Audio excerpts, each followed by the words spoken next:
પ્રભુ ઈસુના ગૌરવી નામમાં આજની સવારની પ્રેમી સલામ. જય મસીહ કી, પ્રેઝ લોર્ડ, હાલેલુયા. આપણે એ જોયું કે જગતના વાના અને શૈતાની સામે લડવા માટે દેવનું વચન કેટલું બધું ઉપયોગી છે અને જીવનમાં સફળ થવા માટે, ફતેહ મેળવવા માટે પણ પ્રભુનું વચન એટલું જ ઉપયોગી છે.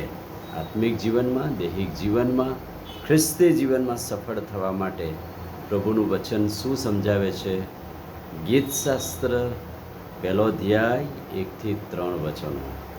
જીવનમાં સફળ થવા માટે, ફતેહ મેળવવા માટે ગીતશાસ્ત્ર 1-3. પહેલી વાર, દુષ્ટતાની સલાહ પ્રમાણે ચાલતો નથી, પાપીઓના માર્ગમાં ઊભો રહેતો નથી અને નિંદાખોરોની સાથે બેસતો નથી, તેને ધન્ય છે. ફતેહ મેળવવા માટે, સફળ થવા માટે જગતની દુષ્ટતાથી પોતાને દૂર રાખવો, પાપને પાપીના માર્ગથી દૂર જવું અને નિંદાખોરોની સાથે બેસવું નહીં.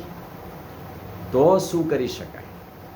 બાઇબલ પ્રભુનું વચન કહે છે, યહોવાના નિયમશાસ્ત્રથી હર્ષ પામે છે. રાત દિવસ નિયમશાસ્ત્ર અને બાઇબલના વચનોનું મનન કરે છે. પરિણામ સ્વરૂપે નદીની પાસે રોપાયેલા ઝાડ જેવો થાય છે કે જે પોતાના ફળ પોતાની ઋતુ પ્રમાણે આપે છે.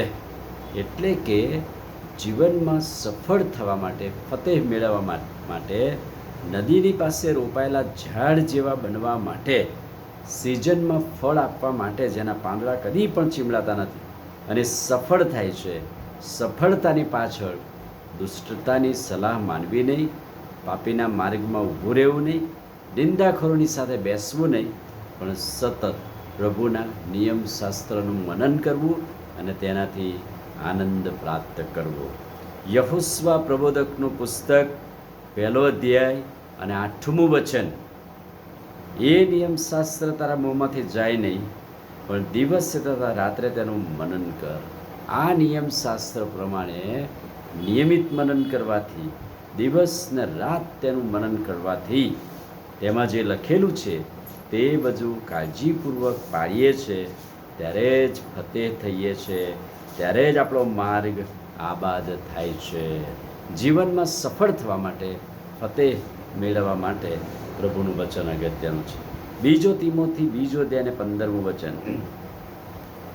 શરમાવાનું કંઈ કારણ ન હોય એવી રીતે કામ કરનાર, સત્યના વચન સ્પષ્ટથી સમજાનાર, દેવનો પસંદ પડે એવો સેવક બન. સંત પાઉલ તિમોથી જે જુવાન હતો એને કહ્યું કે સત્યના વચન સ્પષ્ટથી સમજાવવા, સ્પષ્ટીકરણ અને દેવને પસંદ પડે એવો સેવક બન. જીવનમાં સફળ થવા માટે, પ્રભુને પસંદ પડતું કરવા માટે દેવનું વચન જ અગત્યનું છે. આમીન. પ્રાર્થના કરી.